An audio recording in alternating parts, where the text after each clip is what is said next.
Wednesday, October 9th. Welcome to the Damon Bruce Show, brought to you by Ike Sandwiches. This live stream being powered by BetUS. And on the thumbnail today, we have circled one Deebo Samuel. Because if you're asking, what is one guy who needs to start showing up to change the arc of the 49ers season? We've been complaining, and rightfully so, about what this defense isn't doing. We've been complaining, and rightfully so, about Kyle Shanahan getting too cute at some moments, too conservative at the wrong moments, and forgetting how to run the football when he is a run the football first football coach, which is a little mind-numbingly painful at times. But Deebo Samuel needs to start being part of the solution, not part of the problem, and he has been a gargantuan nothing ad so far this year. Again, welcome to the Damon Bruce Show. Hit like and subscribe. It is good to have you here. Make that algorithm start pushing this video to places it otherwise may not push it to had you not hit like. Had you not hit subscribe? Had you not thought of becoming a member? My goodness, if you want to become a member of the initiated, we would certainly appreciate that. But man, it is good to have you here. Ladies, it is good to have you here. And I'm going to take you right to the scene of the crime. And that is Deebo Samuel's game log so far this year. Look at this crap that Deebo has given the 49ers. One game. They did blow. The 49ers did a 8-catch, 110-yard performance in Minnesota. That is the one time that Deebo actually showed up, but you can see that he also ran it 2 times in that game for minus 10 yards, which is affecting his now utterly feckless per carry average of 2.4 yards per carry. On 15 attempts, he's got 36 yards. Those are Isaac Guerendo numbers. Those are the you might not even be a running back level numbers. I don't want to keep borrowing my own good lines, but I think I had one this week when I tell you that Deebo used to be the Derringer that was pulled out to shoot you with quickly and you never saw it coming. Now Deebo is a slow-loading musket, and you're getting bayoneted to death as you're trying to load this slow musket. Pardon me, I'm coughing. Still feel fan-frickin-tastic over here. I got the head cold that is just lingering. Smiley Dan. Man, I miss number 19 Deebo. He was so far superior to number 1 Deebo. Number 1 Deebo suits his production last week, though, doesn't it, Smiley? 1 catch for 11 yards. I see ones everywhere I look. 1 catch, 11 yards. There's 2 ones, a long of 11 yards, an average of 11 yards, 1 1, 1 1, 1 1, 1 1, ones everywhere. Deebo hasn't done shit. They're paying this guy $28 million a year to be a yawn in this offense, and that is not good for the San Francisco 49ers. Not good at all, if we're being completely honest with this situation. Let me tell you what is good. What is good, what is great, is the new Ike's Rewards app and program. I urge you to join the new Ike's Love Rewards program. You get a free sandwich when you sign up. You will be very, very happy to see you're going to have chances to win sodas and chips and discounts all the time on his new Rewards app. You're going to get a free sandwich when you sign up. So download this app, join the rewards program, and right now you can start entering to win a contest, which is going to send 2 people to New Orleans to go to a large football game that they're playing at the Superdome in February. So you might want to go ahead and start eating at Ike's for just that opportunity alone. Oh, by the way, everything is also absolutely delicious. Unfortunately, some of these promotions are not available at the San Mateo, Redwood City, and Santa Rosa locations, but screw them. Enjoy the rest of the opportunities at all the other locations. Speaking of a location, during the bye week, we're going to be getting together, Plusers at the Dubliner in West Portal once again. Can't wait to go back and see Kenny and John. I want you to go see Kenny and John. You probably see Smiley Dan in there too. He knows about how much the Dubliner door swings open for everybody to come on in and have a really good time. Whether you're there to have a drink, whether you're there to forget your sorrows, whether you're there to watch a game, whether you're there to hang out with some friends, The Dubliner and West Portal is just a fantastic bar. I urge you to get there. And as I told you, we are brought to you by our friends at BetUS. Right now, they're powering this live stream. You can start playing today. 150% deposit match on your first deposit up to $2,000. Your next two deposits up to $2,000. They'll meet you at 125% when you use promo code YouTube150. And all I would like to do for a second is to head on over here and show you this. 49ers Seahawks tomorrow night. Here we are on BetUS. And as stressful as a week and a season as it's been for the 49ers so far, they're given the points. They're not getting them. And on that alone, I can't help but look at the Seahawks and go, Seahawks getting 3.5 at home while the Niners are in a backup kicker territory. I still don't know the play I'm going to make on this. This could be a layoff. It really might be a layoff. The best bet on this game might be no bet on this game and take your chances elsewhere. It's hard to handicap it. It really is. But that is powered by BetUS. We will be making some wagers tomorrow. And thanks to everyone at BetUS for powering today's live stream. Thank you to Ikes. Thank you to Dubliner. Thank you to all of you. Hit like and subscribe. I'm telling you right now, if I am Mike McDonald, if I am Seattle's head coach, I know exactly what I want to go out and do against the 49ers on Thursday Night Football. I want to be testing them with Kenneth Walker and Zach Charbonnet all game long.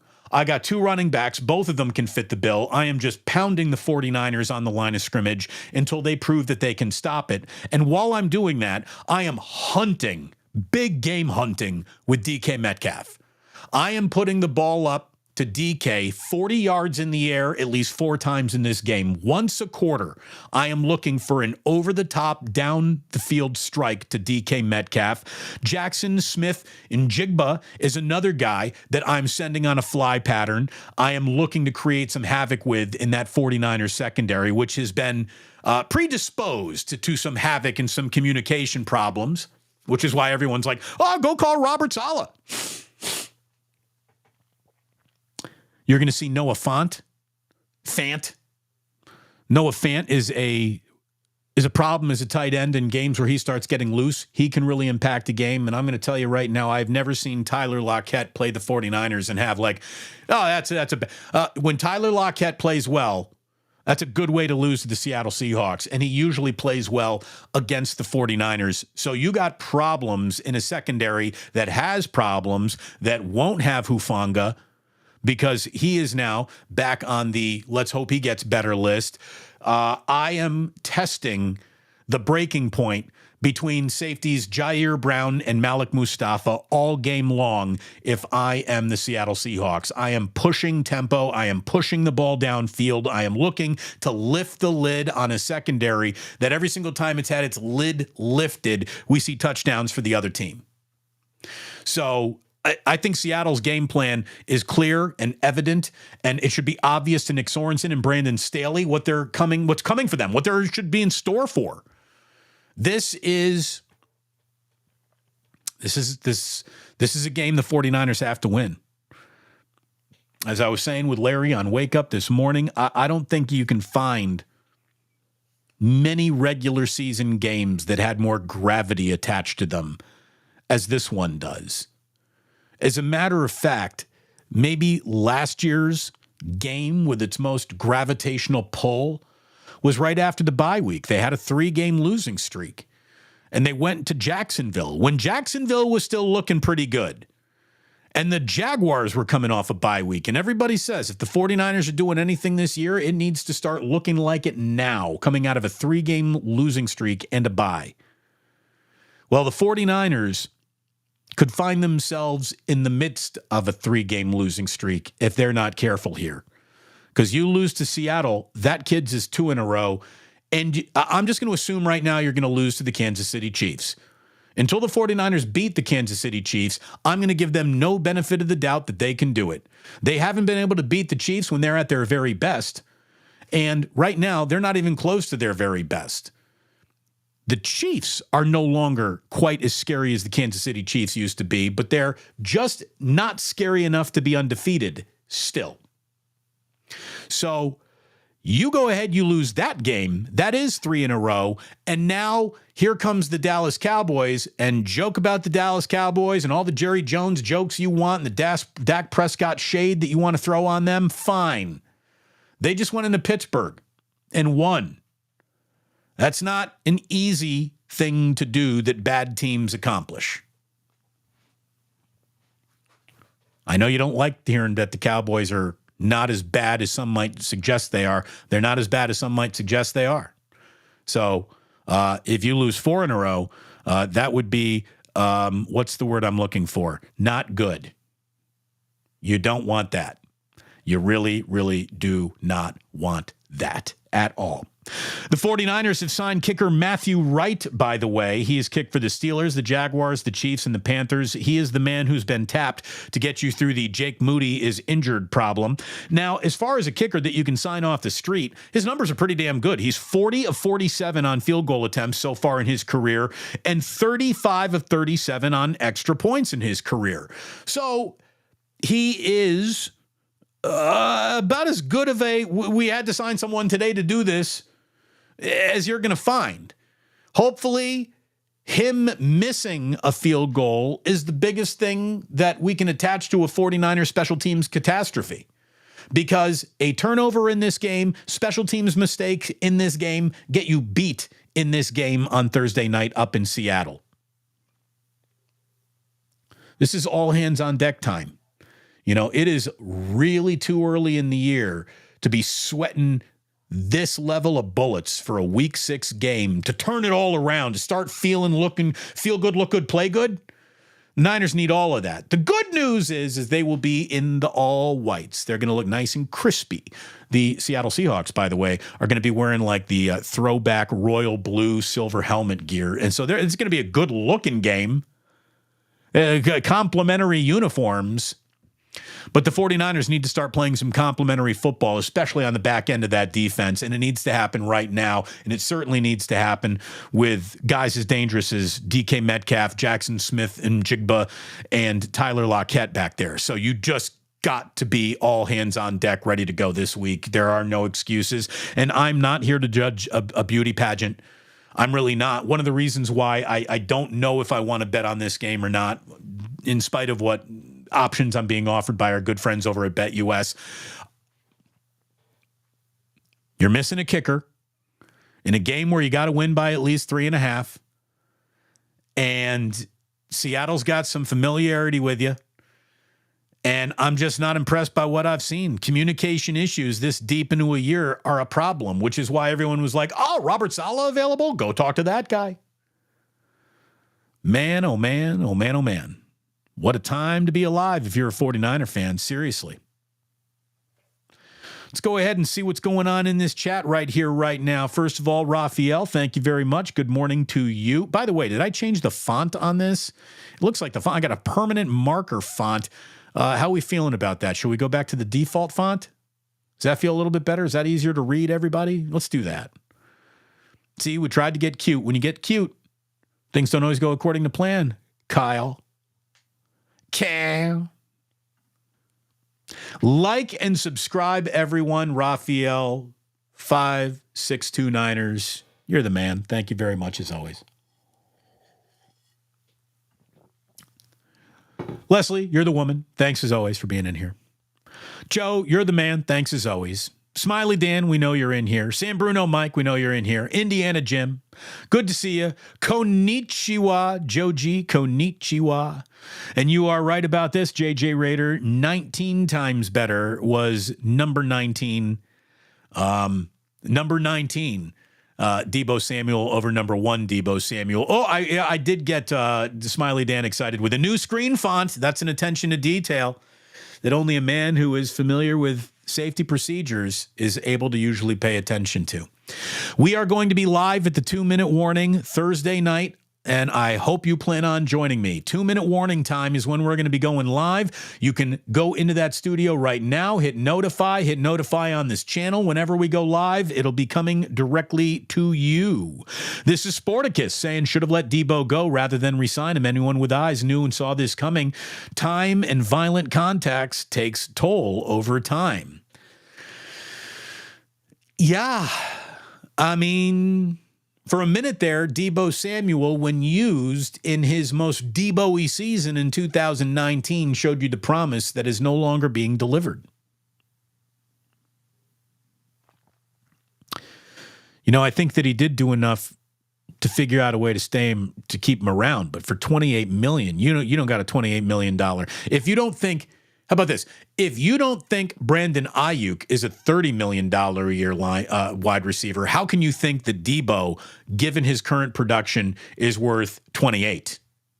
Like, that's a worse number than the 30, because at least Brandon Ayuk will pop up and have that big game, or has now shown it to us.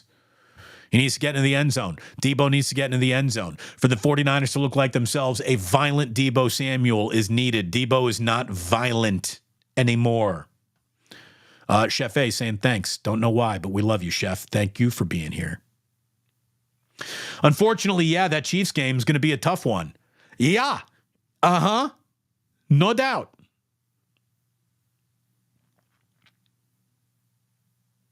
Skills report. Reporting for duty, not missing the show today. Thank you very much, Skills. Glad you are in here. Why is Damon using the Simpsons font? See, this is what I mean. There you go. You see a little something goofy, and everyone's all over it. We went back to basics.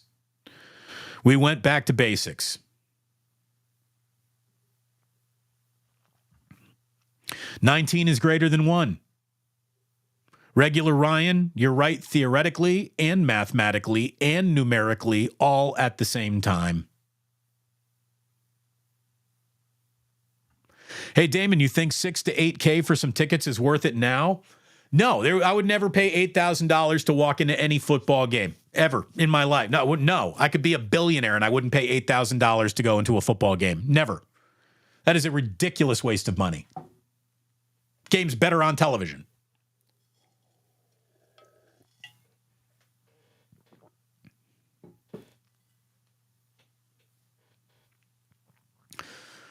Hey, at least you got the Sharks tomorrow night, right? You still got that going? Damon, do you know why you ended up freezing last night? Gareth, I don't know what happened. If you're asking me about any aspect of my technological journey here over on YouTube, my answer is I have no idea how any of this works. It's amazing that this show is actually being broadcast and live streamed right now. If it were more complicated than me pushing the go live button, we wouldn't be here. So, thank you for being patient.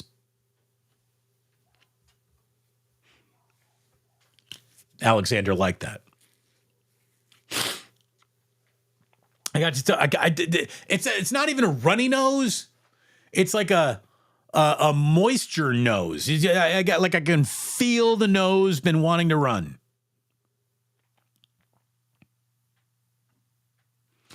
San Bruno saying, look, man, when you put the number 1 on your jersey, it's asking for like all the attention that you're the best. If you wear number 1, you better step it up. Well, look, the reason why he did it is because he became a father, right? So he wanted to be the first Deebo. He went from Deebo Samuel Jr. to senior, right? So, that, I mean, I get why he did it, but I will also agree with you. Yeah, you don't want to be wearing number 1. It does draw too much attention.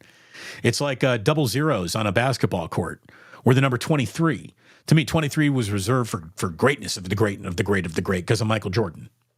So you better be your team's leading scorer to rock 23, or you better be Draymond Green and have some rings at least to back that shit up.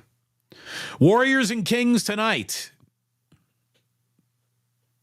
I'll watch a little, but I'm not going to be reacting to any of it. It's preseason basketball. We got enough regular season basketball to worry about all that. Jacob Cowing is going to be ready to play in this game. I really want to see Kyle try to draw up a couple of plays specifically to get Cowing involved in this season, to feed him, give him an end around, give him a screen that is targeted for him. There is no second option. It's going to him and only him, and bust it out. Get him involved. Let him get a touch. Let him get a feel for a football game, because he has no feel for the NFL game at this point in his career.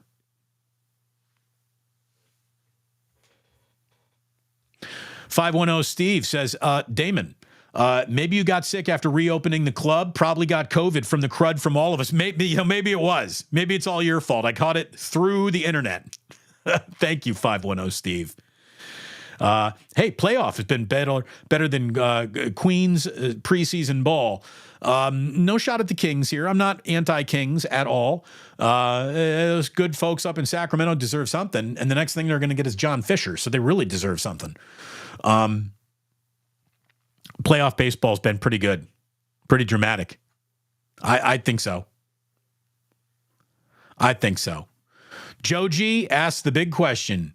Will Jeb York, fire Kyle and John if the Niners fail to make the playoffs? No. No, Kyle's not getting fired. There's no amount of negative results this year that are going to lead him to the unemployment line this season. But if they were to miss the playoffs this year, it would make the beginning and the temperature actually appear underneath his seat at the beginning of next season for the first time than he's been here. Smiley, you're right, man. You're right. Series were all at 1-1 there for a point. The Padres can eliminate the Doyers. Go home, Shohei. Go home. That Tatis home run last night was a frickin' monster. Monster. Oh, there you go. Look at that. Skills report. The Tatis homer last night. Epic. Especially since it sunk the garbage-ass Dodgers. Yeah, again, if you're a Giants fan, you don't get to call anybody garbage. You're not even consequential enough to be garbage. You're like the Giants are right now. They're compost. They're not even recycling. They're not even garbage. They're compost.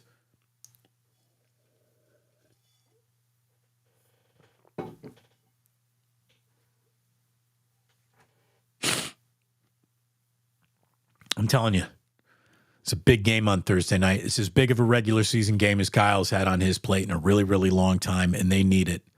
And if they get it, they're right back in the conversation for all good things. And then, my God, if they go on a 2-game winning streak after that, congratulations. You've beaten Seattle. You came back home. You beat the Kansas City Chiefs, and you beat the Dallas Cowboys. And, boy, everybody's going to feel differently at that point if that were to happen. That really kind of does sort of need to happen because the gauntlet begins. Tomorrow evening. It is a rough patch for the 49ers coming up here. A real rough patch. There's nothing but good teams coming up. Nothing. Kansas City, Dallas, then you get a bye week. Then you're at Tampa versus Seattle again, at Green Bay, at Buffalo, Chicago. I don't know what kind of Chicago team's coming in here. I don't know what going to Buffalo is going to mean at that point in time. At Green Bay, that could be Jordan Love back in the mix by that point in time. Woo! I seriously hope you join us. Thursday, 2-minute warning.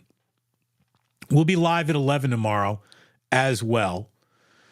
And maybe we'll even open up the club again. But I really don't have anything else to tell you today. We know what the mission is. There's no more screwing around. Go beat the Seattle Seahawks. That's the show, everybody. Go beat the Seattle Seahawks, because if you don't, the amount of uphill goes from this to this, and it just becomes a steadier and steadier climb if you don't get this done. If you don't get this done.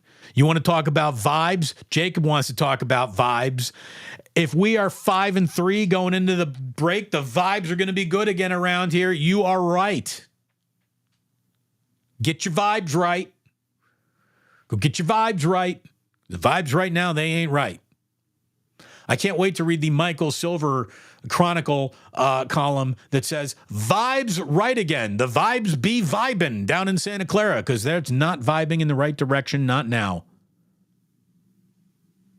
By the way, if you wanted to be in it, congratulations. You in it. Maximum football! You are there. Your maximum football is happening right now. The only thing left that I have for you today is your day in history. Are you ready for a little history that happened today on October 9th? Because today, October 9th, 1940, John Lennon was born. He was obviously killed in 1980. Imagine what old man John Lennon would have been like. Would he be writing poetry? Would he be in the painting phase of his creativity? Would he still be cranking out music with Paul McCartney as the only two surviving Beatles? Well, no, Ringo's still with us, right? It's just George Harrison. It's pretty impressive. Born today in 1948. Yesterday's birthday was Jesse Jackson. Today, born in 1948, Jackson Brown. Jackson Brown, now 76 years old. I hope he's nowhere close to running on empty. That guy, for a minute, singing, songwriting, musical frickin' genius. I still like Dr. My Eyes. What a great song that is. Dr. My eyes have seen the years and thrown through many tears, and I don't know all the words, but it kind of sounds like this. Dr. My Eyes. Great song. Great song, Jackson Brown. Born today in 1969, Steve McQueen. No longer with us. He died in 1980 as well, but there are two movies that every man needs to see in his life, and they are Steve McQueen movies. One of them is Bullet, for one of the great car scenes you will ever see in your life, car chase scenes. And then the movie The Great Escape. The Great Escape, about Steve McQueen being a prisoner of war in Nazi Germany. The cast of characters in that movie is just transcendent. It is incredible the whole way through. You need today, if you have never seen The Great Escape, to watch The Great Escape. What a great movie. What a great, great movie. Steve McQueen. I feel like this is also the point in the program where I need to tell you, he got so much ass. Steve McQueen banged them all. Salute. Let's see. Today in 1936, you want to generate a little power? They figured out how to do that in Nevada. It was called the Boulder Dam when it opened. We now know it is the Hoover Dam. The Hoover Dam is the one thing you might do in Las Vegas every single time you go to Las Vegas, but you haven't actually done it yet. The last time we were in Henderson, Nevada, visiting our old friend Joe Fortenbaugh and his family, who no longer even live there, Jillian and I did a road trip out to the Hoover Dam, and I'm going to tell you right now, it is absolutely spectacular. When you look at it and you say to yourself, my God, they built this thing and it opened in 1936. It began generating electricity in 1936. America used to officially be a great country where we did big things and built big things and were an amazing people all pulling on the rope in the same direction.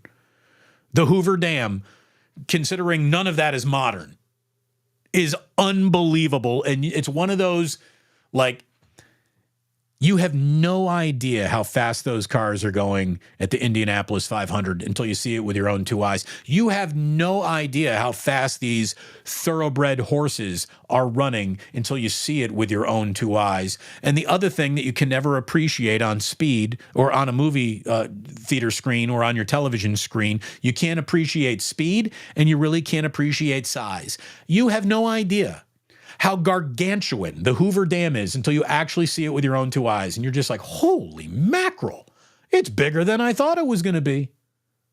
So it's really something to check out. If you are a history buff, which obviously I kind of am a history buff, there's all kinds. It's Plaque Central. They got so many interesting plaques to read about all the facts and all the this, the that, the other. I love reading a bronze plaque as much as the next guy. I love reading a bronze plaque more than the next guy.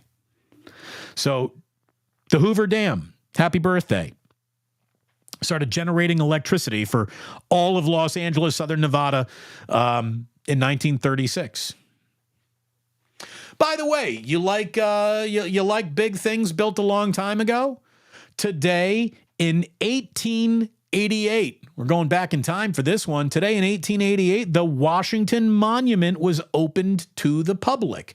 Now, it had been available to be seen before, because it was built between the years of 1948 and 1884. It took a long time to build the Washington Monument, which is why you can see a little bit of a marble change in the monolith. It's not all the same gradient and texture there because they stopped building it for a while and then they started finishing it. It took a long time to put up the monument.